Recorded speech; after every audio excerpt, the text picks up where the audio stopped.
À quoi ça sert? Ça veut dire quoi ça? Pourquoi c'est comme ça? C'est où? C'est qui lui? Un jour, une question. Comment fabrique-t-on le chocolat? Chaque année, plus de 4 millions de tonnes de chocolat sont produites dans le monde. Une avalanche de gourmandise. En moyenne, un Français en consomme 6,5 kilos par an, dont une bonne partie à Pâques et à Noël.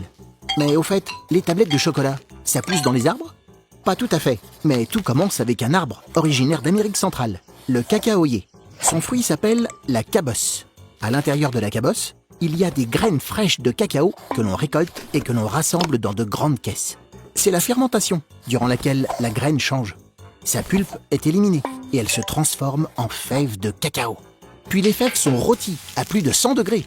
On appelle cela la torréfaction. C'est là que se forment les bons arômes de chocolat.